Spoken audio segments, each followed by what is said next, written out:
The Auditor-General has briefed the Portfolio Committee on Mineral Resources and Energy on the performance of the department. The AG revealed that about 60% of the entities under the Department of Mineral Resources and Energy achieved clean audits. The committee also welcomed the unqualified audit opinion for the department.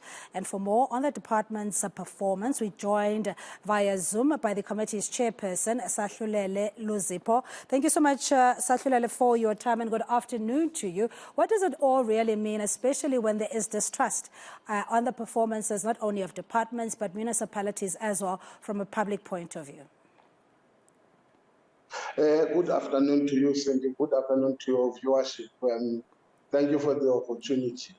The AG's report paints a picture that with commitment in terms of governance, as well as issues of proper and effective oversight and proper leadership, it is possible that the state-owned entities can perform to their maximum like any other entities, both in the state and in the private sector. And we are quite pleased that almost 60% of the entities have received clean audits, but of those 60%, again, 3 other entities have received an unqualified audit, obviously with findings, including the department as the first one, they received unqualified audit with findings. We are also quite impressed by the progression that the NEXA is performing. You will recall there was a time where the AG said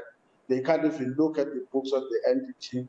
There was a time where it was sitting in, the last time it was sitting on disclaimer, and currently it has improved.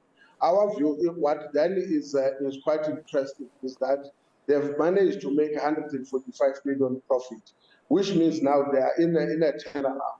And from the 4 findings that it had, it now remains with 1, which is the reason we've said they must now move straight also to a clean audit. And if they perform in the manner that they do, it actually gives hope that state-owned entities can be able to do that. Hence, we have also said, yes, we appreciate the department that it's still again receiving unqualified audit with findings.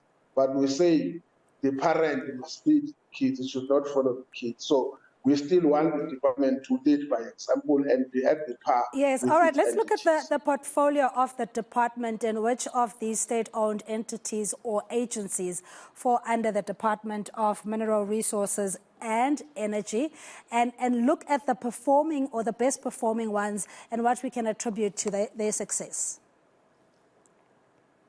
We can attribute success to the fact that one of the things we had said, even when we started as the portfolio committee, was that do away with active posts. Remember, if you've got an active CEO, that active CEO is a CFO or is a person at the level of second to the CEO. It means that person in his or her position, somebody will be active. So the first thing is to set up good structures of governance. And we think that that department, by such intervention, it has made proper areas. Secondly, is to deploy the required and the necessary people, not just by qualification, but people who have got zeal, who demonstrate that they are prepared to face the challenge. Because it doesn't have to employ someone who doesn't last for 3 years in any form of employment. So that is one of the second thing that we think is critical to acknowledge. The last thing is that even ourselves as portfolio committees, we need to keep our close proximity and make the necessary scrutiny on the public purse that is being utilized.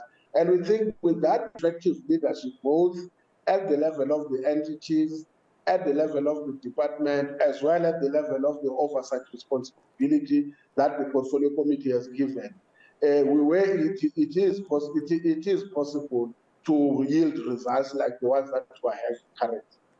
Yeah, and in revitalizing, especially the mining sector, Secretary-General of the ANC highlighting the fact that over and above, we know that crime is at all-time levels in the country and threatening the livelihood and safety of communities. But he specifically also spoke about the issue of the Zama. So under this portfolio, is this something that the AG would obviously highlight as a concern?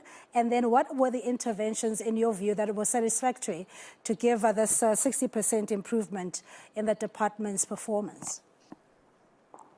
What we have said with the AG, part of the findings of the AG, which we feel that it's a matter that overall we must have an engagement. For an example, the AG agrees with what the committee has made as recommendation, that you will only deal with the issue of Zamazamas if you effectively deal with the issue of the religion ownerless mines. The problem that we were having with the AG was that the recommendations of the AG, binding as they might be, they are not giving effective tools to bite. One of the things is that the department has stated that it can only close 3 mines. And by the way, it's not only 3 mines, it's supposed to be 6,000 holdings.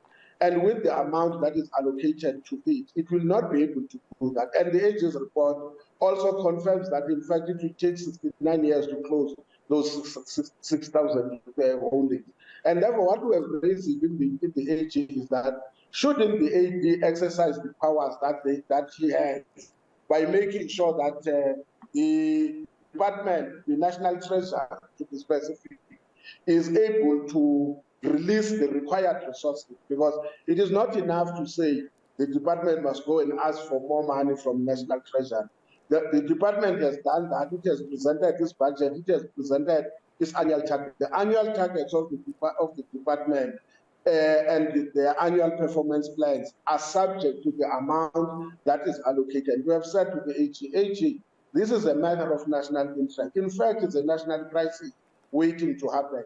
It will make sense if, amongst your recommendation, you make a concrete recommendation that the department, the National Treasury, must provide or must allocate the required resources for the department in order to eradicate the religion ownerless mine. We think that will be a bold decision or recommendation that the National Treasury made.